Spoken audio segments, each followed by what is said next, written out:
महाराष्ट्र विधानसभा चुनाव को लेकर उद्धव ठाकरे गुट ने अपने उम्मीदवारों की पहली सूची जारी कर दी है। इसमें पार्टी ने 65 प्रत्याशियों के नाम का ऐलान किया है। अपनी पहली लिस्ट में उद्धव ठाकरे ने मुख्यमंत्री एकनाथ शिंदे के खिलाफ कोपरी पाचपाखाड़ी से केदार दिघे को चुनावी मैदान में उतारा है। केदार दिघे दिवंगत नेता आनंद दिघे के भतीजे हैं। आनंद दिघे को एकनाथ शिंदे अपना राजनीतिक गुरु मानते हैं। वहीं वर्ली विधानसभा सीट से शिवसेना युवटी नेता आदित्य ठाकरे को टिकट मिला है। बता दें कि वर्ली विधानसभा सीट से आदित्य ठाकरे नॉमिनेशन भरने वाले हैं। ऐसे में वर्ली में नामांकन से पहले शिवसेना युवटी ने ढोल नगाड़ों के साथ शक्ति प्रदर्शन किया। वहीं इस अवसर पर शिवसेना युवटी की नेता और राज्यसभा सांसद प्रियंका चतुर्वेदी ने इन 24 न्यूज के संवाददाता राहुल शुक्ला से की खास बातचीत। आइए आपको सुनाते हैं। यूबीडी के नेता आदित्य ठाकरे अभी कुछ ही समय में नॉमिनेशन के लिए जा रहे हैं। ऐसे में जो है वर्ली में जो शक्ति प्रदर्शन देखा गया है। सभी शिवसेना यूबीडी के जो महिलाएं विंग हैं और पुरुष हैं, सभी लोग जलोल्लास से जा रहे हैं। हमारे साथ प्रियंका चतुर्वेदी जी हैं। और प्रियंका जी, जिस तरीके से आज नॉमिनेशन के लिए आदित्य ठाकरे जी जा रहे हैं, उनकी भव्य रैली हम देख रहे हैं, किस तरीके से देखते हैं विधानसभा चुनाव को लेकर?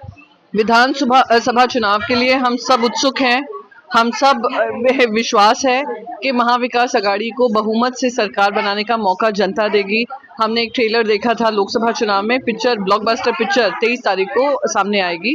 तो जनता का विश्वास है, प्रेम है और महाविकास आघाड़ी के नेतृत्व में हम लोग सरकार बनाएंगे। महाविकास आघाड़ी में भी 85-85 का जो फॉर्मूला है वो बना है। सीट जो है अब तक पूरे तैयार हो चुके हैं। वर्ली विधानसभा कितना टफ हो सकती है? संदीप देशपांडे भी यहाँ से मनसे से लड़ रहे हैं, शिवसेना के भी टिकट है, तो कितना टफ हो सकता है इसे? देखिए, कोई भी चुनाव हम लाइटली नहीं लेते हैं, पर इस विश्वास से ले रहे हैं। वर्ली में ये विश्वास जरूर है कि पिछली बार आदित्य जी 70,000 वोट से जीते थे, इस बार 1 लाख के ऊपर का आंकड़ा पार करेंगे।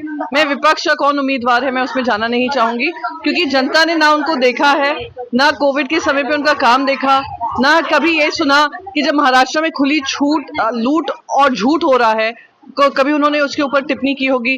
महिलाओं पे अन्याय हो रहा है उस पर टिप्पणी की होगी। युवाओं में बेरोजगारी हो रही है उस पर लड़ाई लड़ी होगी। और जो सबसे बड़ा विश्वासघात जो महाराष्ट्र की धर्म भूमि में हुआ है, जहाँ पे 2 पार्टियों को तोड़ने का काम किया, वो पार्टियां जो महाराष्ट्र का हित रखती थी केंद्र में भी और राज्य में भी, तभी भी आप चुप रहे। तो महाराष्ट्र की जनता समझती है, इसलिए मैंने कहा ब्लॉकबस्टर पिक्चर आनी अभी बाकी है। आदित्य ठाकरे जी ने बीएमसी के दौरान जब वो सरकार में थे तो उन्होंने बहुत मेहनत की थी, चाहे वो पानी की व्यवस्था को लेकर पंप तक, समुद्र तक पहुंचाना हो, टूरिस्ट प्लेस को उन्होंने बनाने का काम किया था। क्या उन सब चीजों को लेकर भी उनके जो विधानसभा क्षेत्र में उसका फायदा मिलेगा? बिल्कुल मिलेगा, और फायदा से ज्यादा उन्होंने अपना मन लगाकर काम किया। जो वर्ली की उम्मीद और अपेक्षा अपने युवा नेता से थी उसको निभाने का काम किया।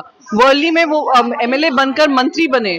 उस 2.5 साल के कार्यकाल में उन्होंने वर्ली में कोविड के कार्यकाल में पूरा नेतृत्व जिम्मेदारी संभाली। तो वो जानते हैं, वर्ली की जनता समझती है, और उसी विश्वास से मैं आज कह रही हूँ कि पहले 70,000 से लीड ली थी, अब 1 लाख के ऊपर की लीड पार करें। अंतिम सवाल है, जिस तरीके से विपक्ष लाडली बहन योजना को लगातार बढ़ाती जा रही है, तो ऐसे में महिलाओं को जिस तरीके से लुभाने का काम कर रही है, कितना फायदेमंद है वो योजना और इस विधानसभा क्षेत्र को देखकर किस तरीके से? देखिए, फायदेमंद रहेगा नहीं रहेगा वो जनता तय करेगी, पर जनता की अगर आप मूड भापे, वो जरूर कह रही है महिलाएं कि भले ही पैसे मिल रहे हो, हमने डिसाइड कर लिया हमें वोट कहाँ करना है। दूसरी बात, लोकसभा की करारी हार के बाद इनको महिलाओं की याद आई। इन्होंने हड़बड़ी में एक मॉडल अपनाया, उस मॉडल का ना फाइनेंशियल प्लानिंग है ना कुछ है, और जो दे रहे हैं वो इस हिसाब से दे रहे हैं कि उनको शायद वोट का फायदा हो जाएगा। तो महिला जानती हैं कि एक असुरक्षित माहौल बनाकर हमारे युवाओं को हमारे बच्चों को बेरोजगार छोड़कर, हमारे बच्चों की स्कूल फीस 10 गुना बढ़ाकर, हमारी महंगाई 10 गुना बढ़ाकर अगर आप हमें कुछ पैसे देते हैं तो उनका क्या सुख मिलेगा वो जानते हैं। आपको लगता है, जैसे आपने बताया कि आदित्य ठाकरे जी को 70,000 की लीड मिली थी, तो इस बार कितना आपको लगता है कि और आगे उनको सीट मिलेगी? देखिए, मैंने तो कहा 1 लाख के ऊपर उनको लीड मिलेगी, क्योंकि उन्होंने काम करके दिखाया है। 5 साल में हमने देखा कि सरकार में रहकर सरकार गिराने का काम हुआ, हमारी पार्टियों को तोड़ने का काम हुआ, ईडी, सीबीआई, आईटी सबका इस्तेमाल हुआ, लूटा राज्य की ट्रेजरी को, झूठ बोला जनता को।